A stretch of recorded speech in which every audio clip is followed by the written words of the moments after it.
Alors bonjour à tous et bienvenue. Bienvenue à vous tous. Je suis Khady Touré et je suis très ravie de vous accueillir au sein de ce webinaire du 25 avril consacré à la gestion du temps, du stress et des priorités. On va voir ensemble aujourd'hui donc quels sont les enjeux et les clés d'une bonne gestion du temps. Voilà, j'espère que vous êtes concentrés et que vous avez pris de quoi noter. Je vous ferai la présentation dans un premier temps et à la fin, il y aura via le chat une petite session de questions-réponses durant laquelle vous pourrez me poser toutes les questions que vous voudrez. Alors pour ceux qui ne me connaissent pas encore, je vais rapidement me présenter. Alors je suis Khady Touré, j'ai une expérience de 10 ans en marketing. J'ai été chef de projet, chef de produit ou encore chargé d'études marketing dans plusieurs entreprises. Et puis j'ai créé donc début 2015 un cabinet de conseil en stratégie et marketing qui s'appelle MBO pour Marketing and Business Optimization pour mettre donc mes compétences et mes connaissances marketing au service d'entrepreneurs et porteurs de projets comme vous.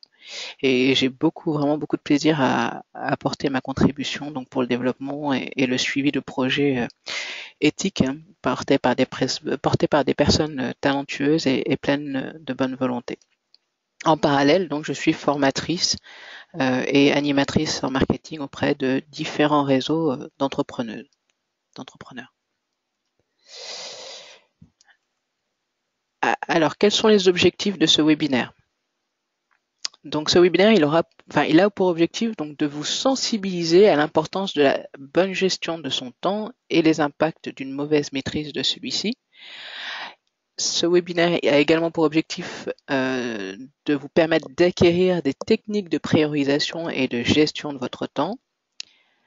Il va vous permettre de modifier donc vos habitudes émotionnelles, donc développer l'optimisme, et va vous permettre également euh, de, de prendre le temps de se déconnecter un petit peu et de prendre du recul par rapport à tout ce tout votre environnement et votre quotidien. Donc, il va se diviser en trois parties. Donc, une première partie où nous allons voir ensemble les enjeux d'une bonne gestion de son temps.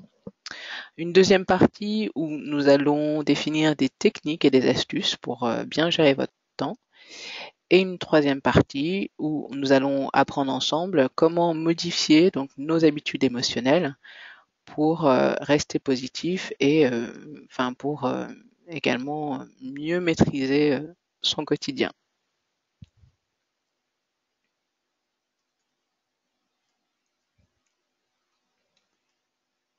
Alors, quels sont les enjeux d'une bonne gestion de son temps?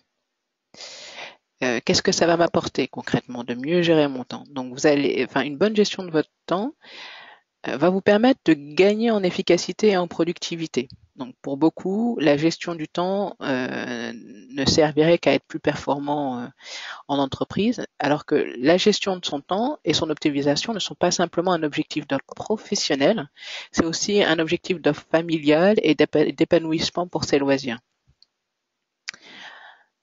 Alors, gérer son temps permet également de s'équilibrer, de stabiliser sa vie et ses contraintes, d'améliorer ses relations, de diminuer son stress, bref, de ne plus subir, mais maîtriser ses journées, ses disponibilités, autant pour ses collègues ou partenaires que pour sa femme, son mari ou ses enfants. Maîtriser donc ou la bonne gestion de son temps permet de structurer ses priorités, de ne pas se laisser submerger, hiérarchiser son planning. Tout cela aide à gérer son stress et à se dégager du temps pour autre chose, pour soi-même notamment. Voilà, dans une société un peu chronophage, il est devenu capital de vraiment garder la maîtrise de son temps. Il faut vraiment développer une vraie stratégie pour gérer ses journées et avoir une méthode efficace dans sa vie et des habitudes simples mais qui soient efficaces.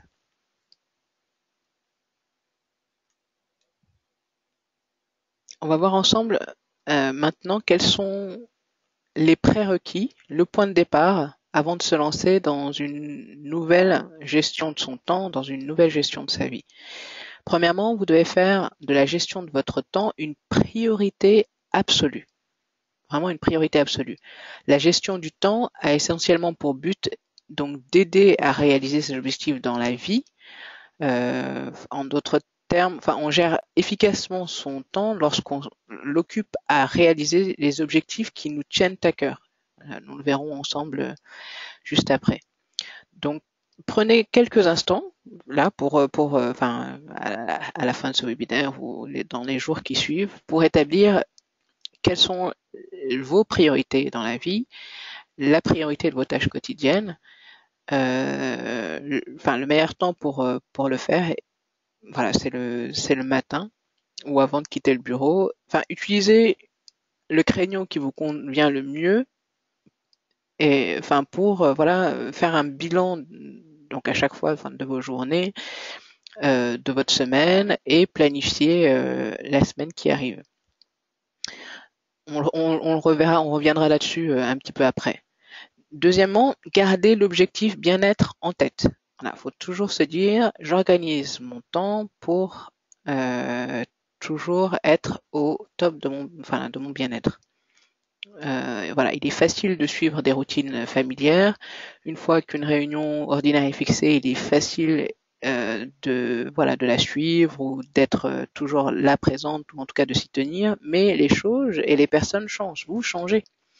Essayez de garder un objectif plus vaste en tête, qui est l'objectif du bien-être, et donc ajustez-vous à chaque fois en fonction de vos évolutions, en fonction de votre environnement, pour toujours être au top de votre forme et pour pouvoir vivre sereinement. Donc il faut établir un planning, donc c'est une chose. Il faut savoir le modifier, il faut savoir être flexible et il faut savoir le mettre à jour en fonction de vos besoins et de l'environnement dans lequel vous évoluez, les paramètres dans lesquels vous évoluez. Troisièmement, donc déterminer vos objectifs de vie. Donc, est-ce que vous connaissez vos objectifs de vie immédiats ou lointains? Avez-vous déterminé votre plan de carrière ou le plan de développement de votre entreprise? Est-ce que vous en connaissez les étapes intermédiaires et savez-vous quel but vous visez actuellement? Réalisez-vous vos autres objectifs personnels sur le plan spirituel, physique, mental, affectif, social. Voilà. Si vous n'avez pas d'objectif, donc il faut vraiment se donner des objectifs. Si vous n'en avez pas, d'autres le feront pour vous. Enfin, en tout cas, vous en auront pour vous. Donc, c'est pour ça qu'il est essentiel donc de déterminer quels sont vos objectifs de vie pour ensuite, on va dire, découper le temps tel que vous prioriserez en tout cas vos objectifs de vie. Et interrogez-vous sur votre propre organisation du temps actuelle. Donc si le temps qui passe est un paramètre qu'on ne peut contrôler, l'usage qu'on en fait, c'est un paramètre qu'on peut parfaitement contrôler. Donc c'est un processus qui est individuel et qui dépend de chacun de nous. Comment vous gérez votre temps aujourd'hui? Prenez un moment pour vous interroger sur comment je gère mon temps aujourd'hui. Est-ce que j'estime avoir une bonne gestion de mon temps? Quelles sont les causes, selon vous, de votre mauvaise gestion du temps actuelle? Quelles sont les excuses les plus fréquentes que vous utilisez pour ne pas agir ou pour reporter vos décisions? Et quelles sont les conséquences aujourd'hui de la mauvaise gestion de mon temps sur ma vie? Voilà, au travail en particulier, comment qualifiez-vous la gestion de votre temps? Est-ce que vous accomplissez toujours les tâches dans les délais? Est-ce que vous vous sentez perpétuellement stressé ou surchargé au travail? Avez-vous l'impression de courir en permanence après le temps ou d'un rendez-vous à un autre? Et voilà, en quoi votre gestion du temps actuelle nuit-elle à votre réussite, à votre épanouissement personnel et professionnel et à la réalisation de vos ambitions? Il faut vraiment se poser la question pour après au mieux rectifier le tir. Voilà, donc vous voyez en bas du slide une dicton sur lequel je suis tombé que je trouve très imagé et qui reflète bien la- l'effet, en tout cas la dynamique dans laquelle on doit être. Donc découper le temps avant qu'il ne vous découpe. Avoir une mauvaise gestion de son temps, c'est voilà, c'est vraiment ça nuit sur notre santé mentale, sur notre bien-être, parce que on est sans cesse pollué par des pensées de ce qu'on doit faire, ce qu'on devrait faire, comment on devrait le faire, etc., etc. Donc on peut pas vivre à 100% l'instant présent parce que quand on n'a pas planifié les activités dans lesquelles on doit consacrer du temps plus tard ou demain, enfin elles restent toujours là en fantôme dans notre tête et ça nous monopolise l'esprit et ça nous empêche d'être à 100% dans ce qu'on est en train de faire actuellement. C'est pour ça qu'il faut réellement prendre du temps pour planifier tout ce qu'on doit faire, hein, tant sur un plan personnel qu'au professionnel, afin de se libérer l'esprit, de s'en sentir plus léger et de surtout se consacrer à 100% sur ce qu'on est en train de faire à l'instant présent.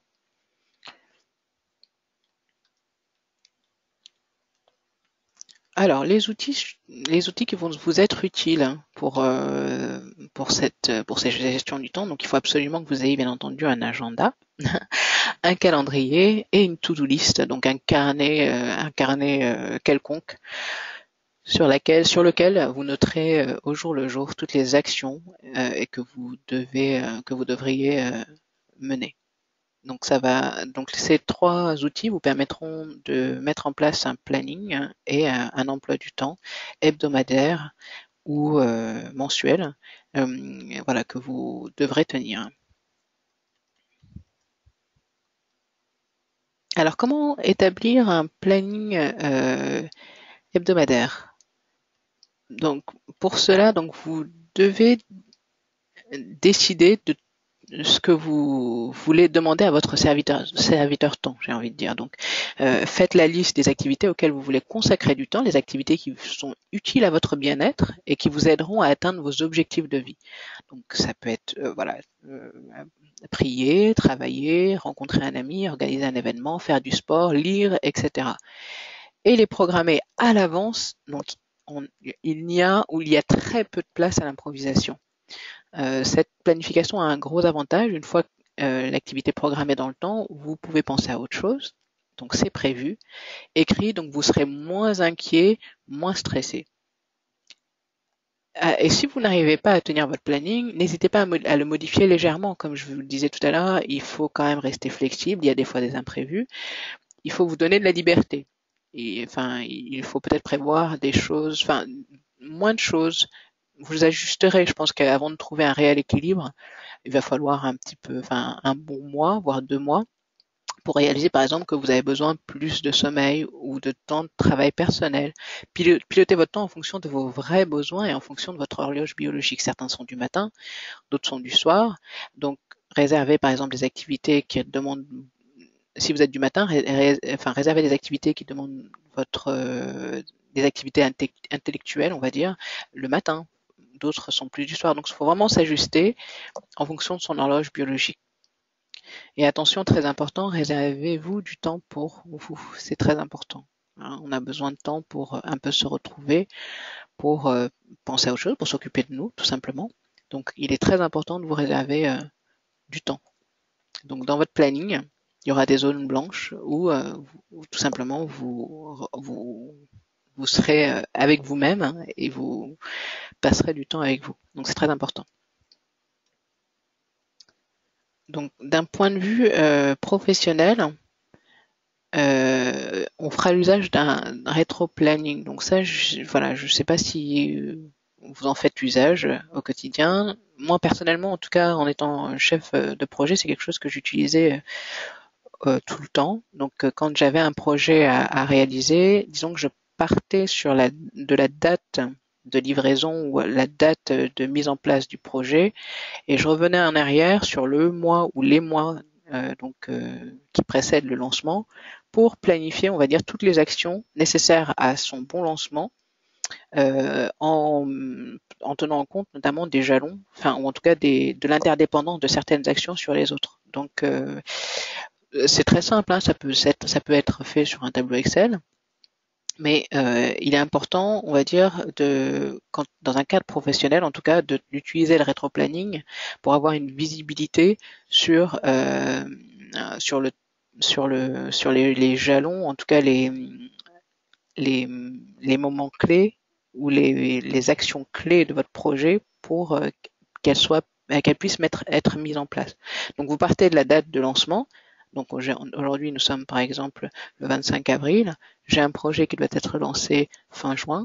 Là, sur les 2 mois, je planifie, on va dire, toutes les actions nécessaires au lancement de mon projet sur les 2 mois qui précèdent, en mettant des jalons. Donc, par exemple, je sais pas moi, mi-mai, il y a la rencontre avec un partenaire. Avant la rencontre avec ce partenaire, j'ai telles actions à mener pour que cette rencontre soit optimale et que je puisse en tirer ce que je veux en tirer.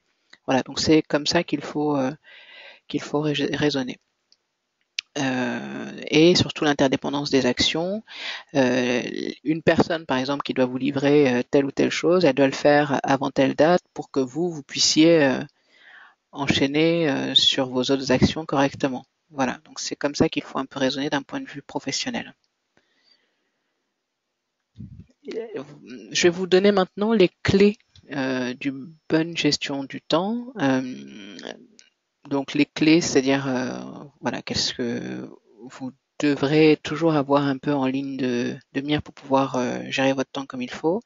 Ces clés sont au nombre de 6. Donc premièrement, donc fixez vos limites, prenez le temps de gérer votre temps, organisez votre travail, facilitez-vous la vie au maximum, soyez toujours 100% efficace et cherchez le meilleur équilibre. Nous reviendrons sur chacun de ces points un par un.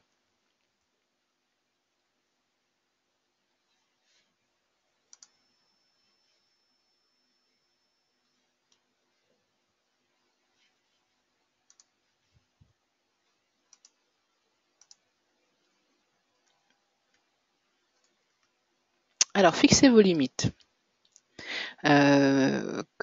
Pourquoi donc fixer vos limites? Donc, vous devez décider de tout ce que vous voulez demander à votre serviteur temps en fonction de votre objectif de vie préalablement défini, donc ce dont on a parlé tout à l'heure. Donc, faites la liste des activités auxquelles vous voulez consacrer donc du temps. Et professionnellement, fixez vos limites, c'est-à-dire concentrez-vous sur ce que vous savez faire. On ne peut pas tout faire, on a chacun nos prédispositions, nos compétences, et on ne peut pas être efficace dans tous les domaines, c'est impossible. Donc concentrez-vous donc sur le top 3 des choses que vous savez réellement faire et qui vous génèrent pour les entrepreneurs qui vous génèrent du chiffre d'affaires, et le reste, sachez déléguer au maximum parmi les autres tâches. Donc c'est valable tant sur le plan professionnel voilà qu'à la maison ou sur le plan personnel. Il y a des choses que vous pouvez déléguer. Donc essayez de le faire au maximum. Ceux qui ont des enfants qui commencent à grandir ou un mari qui peut ou une femme qui puisse vous épauler, essayez de déléguer voilà au maximum et pour que vous puissiez vous libérer du temps. Donc d'un point de vue professionnel surtout, on ne peut pas être parfait partout et ça peut amener à perdre du temps des fois sur des activités qui n'ont pas forcément lieu d'être. Donc sachez déléguer et donc connaître vos limites. Ensuite, prenez le temps de gérer votre temps. Donc l'expérience montre que le temps d'exécution d'une opération est inversement proportionnel à son temps de préparation.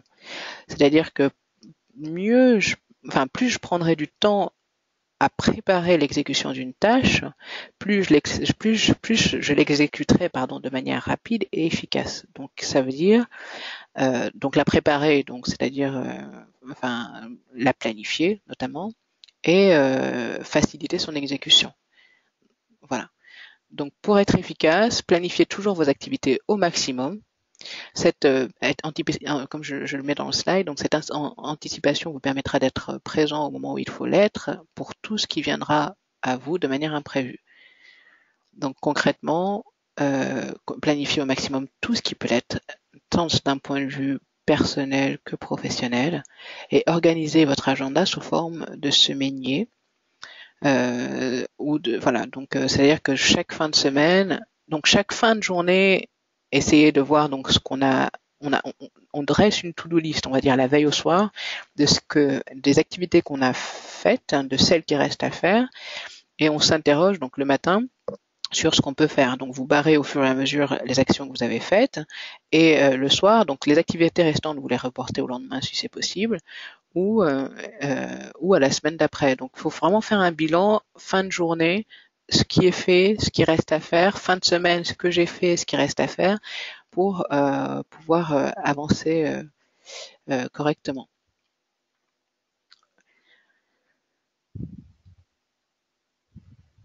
Ensuite, distingue toujours l'urgent et l'important. Donc ce sont deux notions qui sont fort différentes.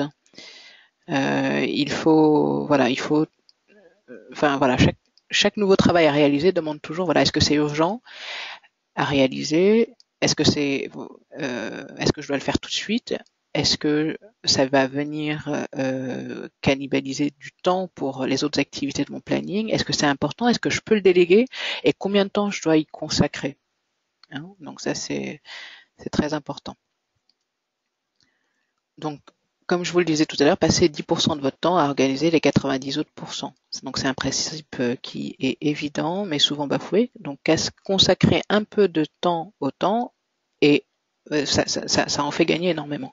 Passez quelques minutes par jour pour organiser, planifier, prioriser et ça vous permettra de gagner réellement des heures. Parce que très très rapidement, on se disperse et on se laisse happer donc par des tâches imprévues qui vont venir nous prendre notre précieux temps.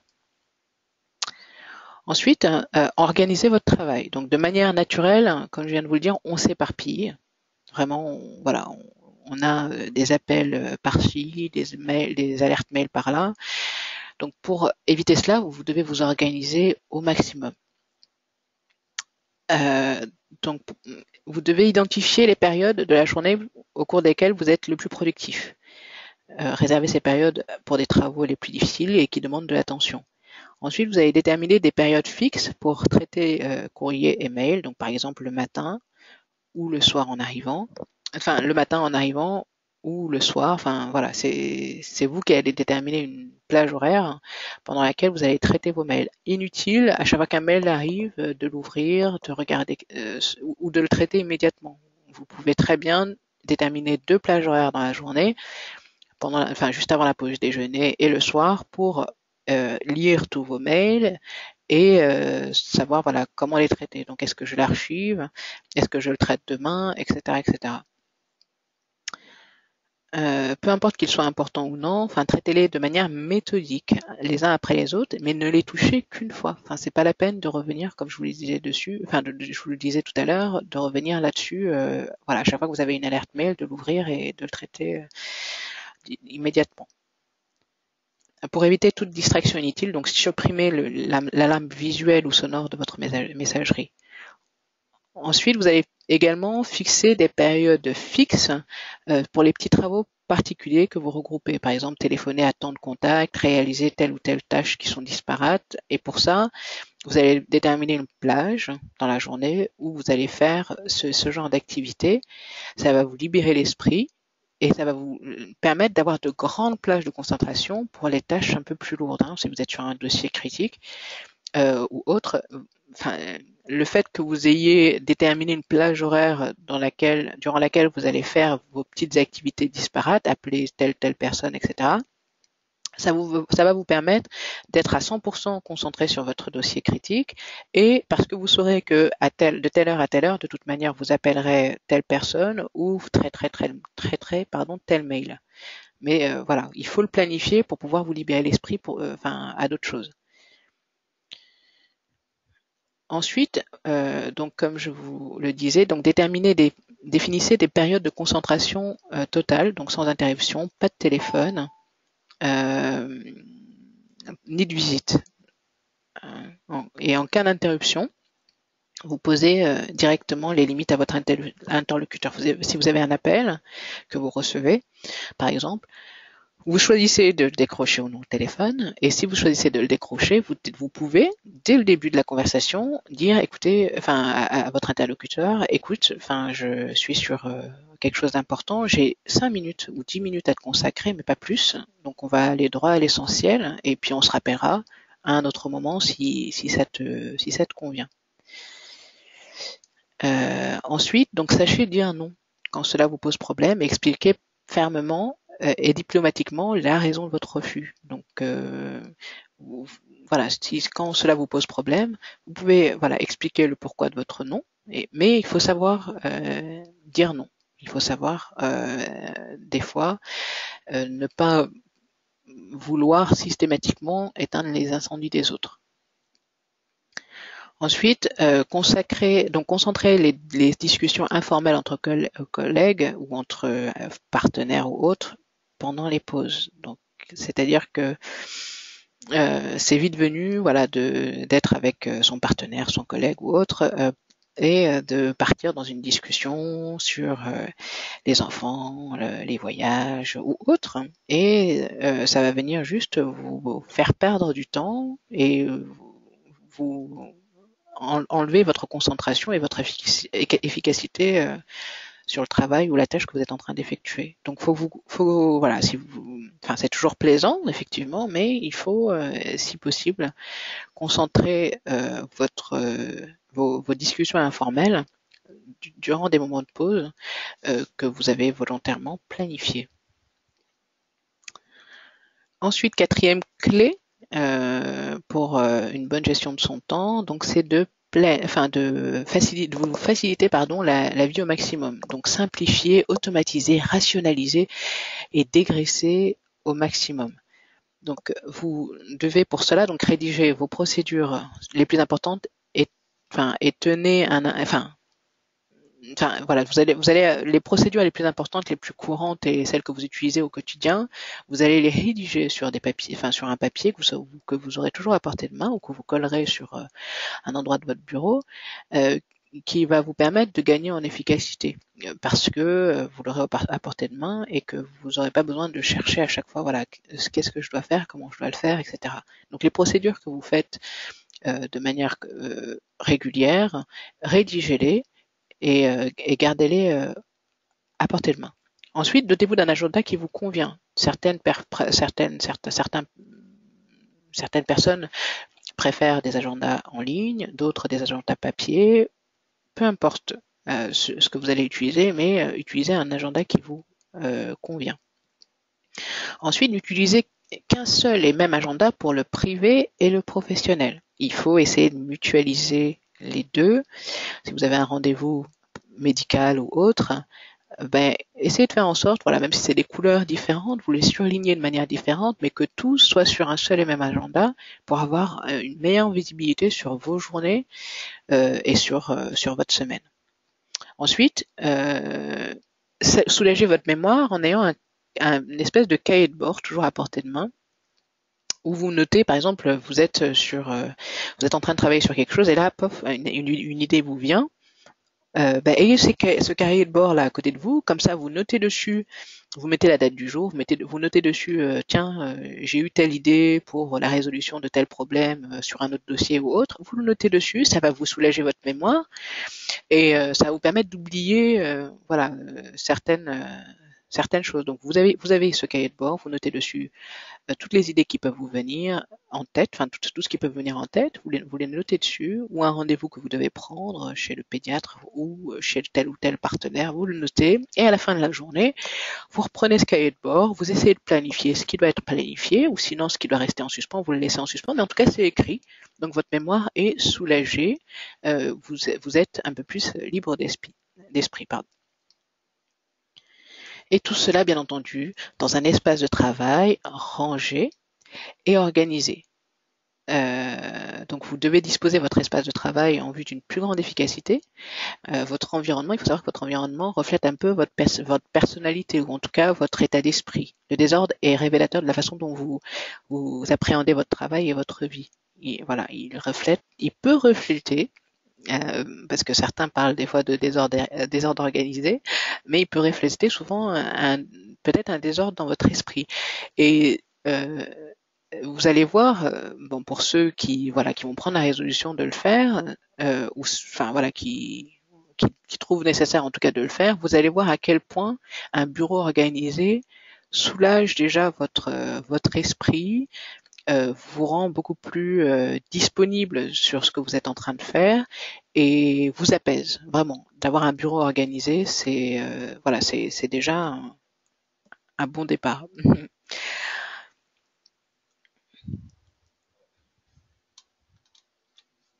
Ensuite, donc soyez 100% efficace toujours. Donc qu'est-ce que ça veut dire soyez 100% efficace toujours? Donc déjà, renvoyez toutes vos croyances à propos de la gestion du temps. Par exemple, voilà, c'est pas parce que vous travaillez beaucoup que vous travaillez nécessairement bien. Est-ce que vous êtes productif et rentable pour vous ou pour l'entreprise qui vous emploie? C'est la question que vous devez vous poser. Et ensuite, ce n'est pas parce que vous terminez le dernier ou que vous restez plus longtemps sur votre poste de travail que vous êtes nécessairement le plus efficace au sein de votre groupe ou au sein de votre entreprise. Donc, faut renvoyer vraiment ces croyances. Ensuite, soyez à 100% de ce que vous êtes en train de faire. Donc souvent, ce qu'on croit être un problème de gestion du temps a une origine ailleurs. Par exemple, vous amenez un problème privé au bureau et vous y pensez sans cesse. Donc ça peut réellement vous faire perdre beaucoup de temps. Donc si vous avez quelque chose qui vous monopolise l'esprit, essayez de faire un break, essayez de gérer ce problème, de le résoudre si possible. Et ensuite, une fois qu'il est réglé, vous revenez donc sur ce que vous êtes en train de faire, sur votre travail, et vous serez beaucoup plus serein. Ce qu'on croit être des fois des problèmes de gestion du temps peuvent être d'autres choses.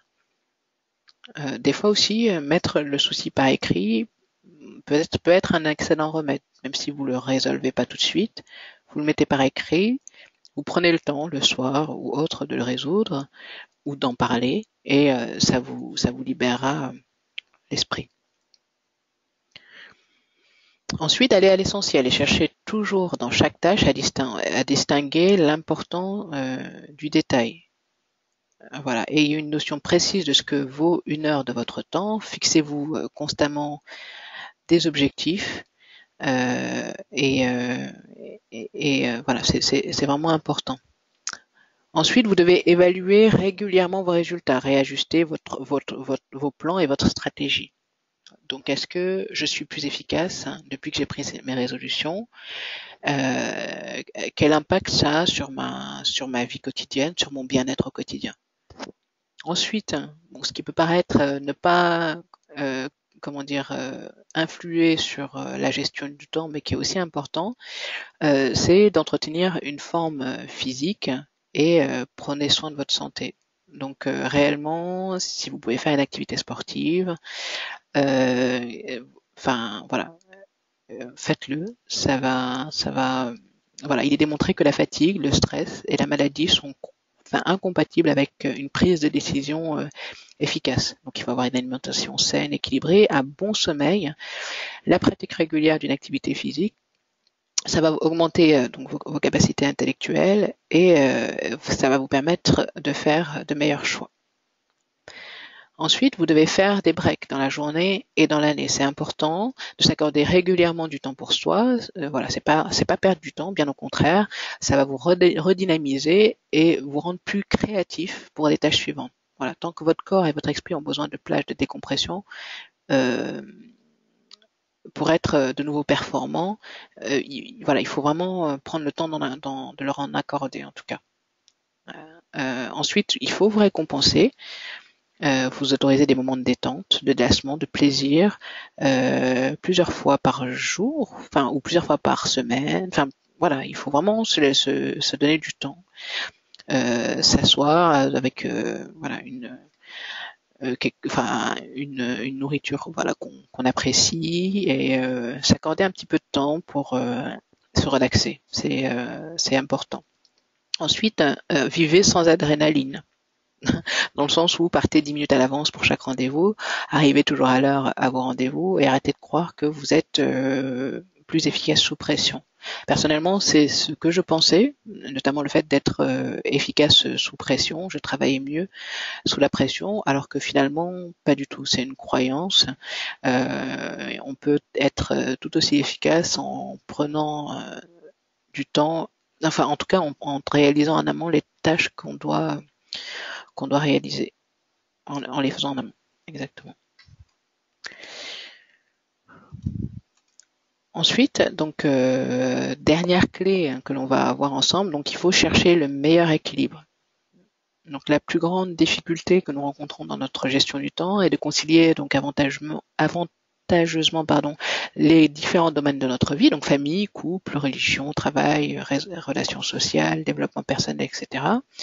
Et souvent nous avons le sentiment de réussir dans un domaine au détriment d'un autre plus important. Or, tous ces domaines forment un tout. Voilà, il faut se dire que ça forme un tout qui est indissociable. Et lorsqu'un changement intervient dans l'un d'entre eux, il influence sur tous les autres. Donc bien gérer son temps, c'est arriver à équilibrer le temps consacré à chacun des aspects de notre vie. Il n'y a pas de réussite durable sans équilibre. Ça va prendre du temps de trouver donc cet équilibre, mais donc le temps voilà que vous testiez, que vous ajustiez, etc. Mais il est nécessaire de vraiment trouver cet équilibre pour votre bien-être personnel. Hein, il ne faut pas se dire que là, pendant ce mois-là, je vais être à 100% pour le boulot parce que j'ai un dossier critique. Ça va forcément avoir une influence sur votre vie de couple ou votre vie familiale. Donc, essayez de trouver le meilleur équilibre hein, pour bien avancer.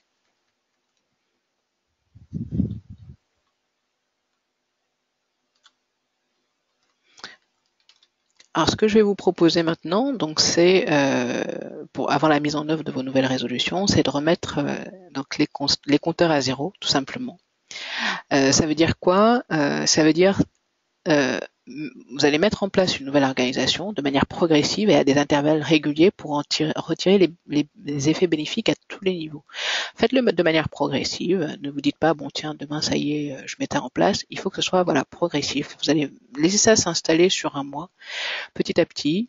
À chaque semaine nouvelle résolution. Donc je m'achète un agenda pour ceux qui en ont pas. Un cahier de bord pour ceux qui n'en ont pas, et je mets ça en place petit à petit. Ensuite, vous allez faire la liste complète des choses en retard ce jour. C'est-à-dire qu'avant de mettre en place ces nouvelles résolutions, vous allez faire votre to-do list. Donc tout ce qui reste en suspens, tant sur le plan personnel que professionnel, vous allez en faire la liste pour repartir à zéro. Donc voilà, vous allez faire la liste de tout ce qui reste en suspens, là aujourd'hui, à ce jour on va dire, et vous allez analyser tranquillement cette liste point par point et au calme, et vous allez vous demander donc est-ce que tout ce qui y figure mérite mérite que vous vous en occupiez. Est-ce que tout vous incombe réellement? Est-ce que je peux déléguer? Qu'est-ce que je dois faire et quand? Vous allez essayer de le planifier là sur le mois qui va venir, de planifier tout ça, ou au plus vite en tout cas, pour réellement vous en débarrasser et ensuite repartir de nouveau sur de nouvelles bases.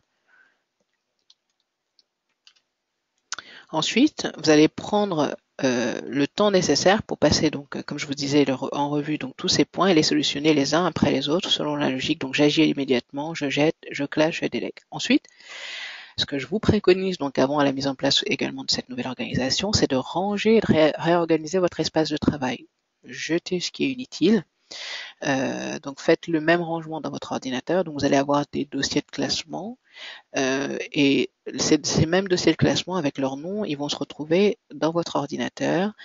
vous allez avoir le même plan de classement, pardon, et ça va vous remettre véritablement de l'ordre dans votre esprit et dans votre vie. Vous allez vous sentir vraiment bien, vraiment, juste après euh, ce, ce rangement. Euh, Ensuite, vous allez, on va passer un peu de temps là à voir, voilà, quelles sont les activités qui sont ce que j'appelle les activités chronophages et les voleurs de temps, euh, qui vont vous aider donc à modifier vos habitudes. Donc voilà. Donc attention à celle-ci. Donc on distingue pardon les voleurs pardon externes et internes. Donc les voleurs externes. Donc ce sont donc les appels téléphoniques imprévus ou inutilement longs, les médias, les copains ou amis voulant faire la conversation, se sentir obligé d'être disponible, des réunions qui sont trop fréquentes et trop longues, et puis d'autres comment on appelle ça, d'autres points sur lesquels qui sont importants et incontournables, donc ménage, cuisine, courses, etc., mais qu'on devrait optimiser ou planifier de manière à ce qu'elles nous prennent peut-être moins de temps. Donc, par exemple, c'est pour ce qui est de la télévision, donc c'est vraiment un voleur de temps par excellence. Donc, même si c'est l'heure de votre feuilleton ou série favorite, mais évitez-la. On commence généralement à la regarder 30 minutes et ça finit par 3 heures parce qu'on zappe, etc. Donc, donnez-vous une limite de temps pour regarder la télévision et respectez-la. Enregistrez, donc vous pouvez enregistrer vos vidéos, enfin vos émissions favorites et vous aurez moins la tentation du zapping. Pour ce qui est de l'ordinateur, donc c'est un outil de travail, c'est un outil de travail par excellence, mais c'est également une puissante distraction. Euh, la première chose à faire, donc, c'est de couper tous les fenêtres inutiles qui nous entourent,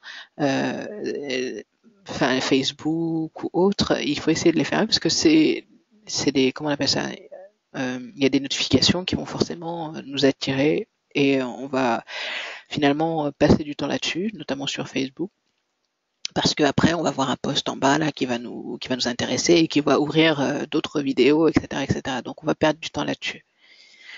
Ensuite, la messagerie électronique, si vous êtes du genre à recevoir plusieurs mails ou dizaines de mails par heure, mieux vaut fermer votre messagerie le temps d'effectuer votre travail. Euh, et voilà. Et après, comme on le disait tout à l'heure, vous passerez du temps dans le créneau imparti à la lecture de vos mails pour les dérouler et les traiter. Le téléphone, donc certains reçoivent des SMS, enfin toutes les 3 minutes, des mails, et c'est le meilleur moyen de ne rien faire malheureusement de sa journée. N'hésitez pas à couper votre téléphone pendant un temps défini, le temps que prendra votre travail. Vous le coupez, vous coupez le son et vous checkez juste après avoir travaillé. Ensuite, les voleurs internes, donc ce sont les objectifs personnels confus et changeants. Ce sont l'absence de plan de travail, l'absence de plan de travail, c'est la tendance à en faire trop de perfectionnisme, le manque d'ordre, l'inaptitude à dire non et fatigue, baisse de forme, etc. Donc, beaucoup de personnes ne savent pas dire non aux autres et pourtant c'est souvent la meilleure solution pour éviter de perdre du temps. Voilà, n'ayez pas peur de dire non et d'expliquer la situation. Et puis souvent, elles sont compréhensives quand vous expliquez. Hein, ils comprendront certainement. Voilà, il faut le temps d'analyser. Par contre, faut prendre le temps d'analyser quels sont vos mangeurs de temps et comment est-ce que je fais en sorte qu'ils mangent moins de mon temps. Voilà, pour mon bien-être. Toujours l'objectif bien-être. Alors ensuite, voilà, je vais vous expliquer voilà comment un peu modifier vos habitudes émotionnelles, euh, votre vision des choses. Donc déjà chaque chose en son temps. Donc il faut, enfin il faut encore faut-il mettre les choses dans le bon ordre et au bon moment. Mieux vaut travailler au moment où vous êtes frais et reposé, vous détendre quand vous êtes stressé, dormir quand vous avez sommeil, vous rendre disponible quand vos proches le sont, etc. Il y a aussi des choses qui ne peuvent pas attendre. Alors comment ordonner les priorités? Donc quelques petits trucs. Donc prioriser. Donc l'activité urgente doit être programmée très vite, mais attention, prenez de l'avance. Si vous ne faites que l'urgent, vous négligez l'important qui va vite devenir urgent à son tour. Donc et vous courrez toujours après le temps. Donc il faut prioriser semaine après semaine sur ce qui est important et ce qui doit être traité. Ensuite, adopter des rythmes réguliers. Donc il est plus facile de faire les choses inscrites dans nos emplois du temps de façon régulière. Donc vous devez avoir un emploi du temps ou un planning fixe pour les tâches professionnelles comme personnelles. Je pense pas notamment aux mamans. Pour l'organisation de la maison, voilà, c'est aussi du temps. Et essayer de planifier les choses, le linge, la cuisine, essayer d'organiser les choses de telle sorte que le fait qu'elles soient planifiées vous libère l'esprit. Hein, même des choses qui vous paraissent insignifiantes, essayez de les planifier, de les positionner sur votre agenda, de telle sorte, enfin sur votre, pas sur votre agenda, mais sur un planning hebdomadaire ou sur 2 semaines. Les courses, voilà, ce sera de tel jour, ce sera tel jour, de telle heure à telle heure, etc. pour vraiment libérer votre esprit et être 100% disponible. Tous les lundis à 16 heures, je fais de l'administratif. Je prends, voilà, cela devient une habitude. Donc, c'est le temps de prendre le rythme. Et après, donc, cela va devenir une habitude. Et l'effort pour s'y mettre sera moins grand. Ensuite, tenez compte de vos rythmes personnels, comme on le disait tout à l'heure. Donc, est-ce que vous avez plus du matin, du soir? Est-ce que vous avez besoin de beaucoup de sommeil? Est-ce que vous aimez faire un break à midi ou préférez-vous faire du non-stop jusqu'à 16 heures? Chacun est différent. Hein, fâche autant. Donc, tenez compte de vos rythmes biologiques et de vos habitudes familiales, culturelles dans votre organisation. D'accord? Ensuite, sachez déléguer. Et pour cela, il faut apprendre à faire confiance aux autres, à vos partenaires, à vos salariés, à vos enfants. On ne peut exceller dans toutes les matières, donc il faut vraiment prendre le temps de déléguer. Deuxième conseil que je vous donne pour modifier vos habitudes émotionnelles, donc c'est profiter de l'instant présent. Donc souvent je dis voilà, le passé nous tourmente, le futur nous préoccupe, raison pour laquelle le présent nous échappe. Voilà, quand tout a trouvé sa place, sa juste place dans votre emploi du temps, vous n'avez plus qu'à goûter à la grâce de chaque instant. Vous êtes au bureau ou en réunion, concentrez-vous sur votre travail, mettez-y toute votre force, et laissez de côté les autres préoccupations. Trop souvent, on goûte pas à l'instant présent car on est mentalement dans un autre lieu, mentalement, voilà, on est autre part ou dans un autre espace. On est dans un autre espace ou on est dans un autre temps. Nous saucions pour ce qui est du passé ou ce qui va venir, mais le passé ne peut être changé et l'avenir, il nous est largement inconnu. Et au contraire, on peut agir sur ce qui se passe à l'instant présent, donc sur la qualité de nos relations, de notre travail, de notre état intérieur, et on y gagnera beaucoup plus. Troisième chose que je vous conseillerais, donc, c'est de laisser du temps au temps. Le temps nous paraît parfois long, vide, inutile. Temps perdu, temps mort.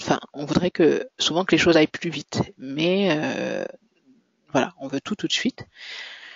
Mais heureusement, les rythmes de notre corps et la nature nous rappellent qu'il faut laisser du temps à la croissance de notre activité. Hein. Il faut des mois à une graine en terre pour germer et produire une plante. Donc le temps long et apparemment inutile peut en effet s'avérer très précieux pour nous aider à nous préparer à un événement ou à mettre en place quelque chose. Donc laissez du temps au temps, ne soyez pas impatient, apprenez à laisser les choses se faire, le temps faire son œuvre, plutôt que de vous énerver parce que vous perdez du temps ou vous pensez davantage à vous préparer aux choses importantes. Ensuite, faites régulièrement le point sur votre gestion du temps. Où est-ce que j'en suis dans ma gestion du temps? Est-ce que je progresse? Quels sont mes axes d'amélioration?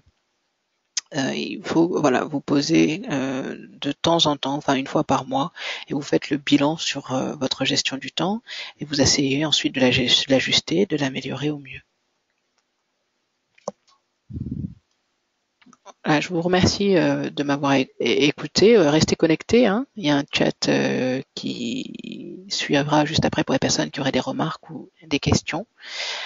Je reste bien sûr disponible pour vous éclaircir sur certains points après cette conférence pour toute personne qui voudrait avoir des éclaircissements. Vous avez mon mail là qui s'affiche, khaditouré@cabinetmbo.com, ainsi que mon numéro de téléphone. N'hésitez pas à m'appeler, je reste bien entendu disponible. Voilà, vous pouvez également consulter ma page, la page web du cabinet et suivre la page Facebook sur laquelle je publie régulièrement des articles et des conseils marketing qui pourraient vous intéresser. Pour conclure, je vous ai fait un rappel de ce que le cabinet peut vous apporter. Enfin, ou pour ceux qui auraient des questions, n'hésitez pas à m'appeler. Mais sinon, autrement, donc je réalise donc des études de marché, business plan, études quantitatives et qualitatives, des formations marketing, des études de satisfaction, et j'ai mis en place également un forfait suivi accompagnement pour ceux qui souhaiteraient être accompagnés dans la mise en place de votre projet. En tout cas, je vous souhaite vraiment très sincèrement à tous le succès dans vos entreprises. Et je vous remercie. Donc, j'ouvre tout de suite le chat pour ceux qui ont des questions. Alors,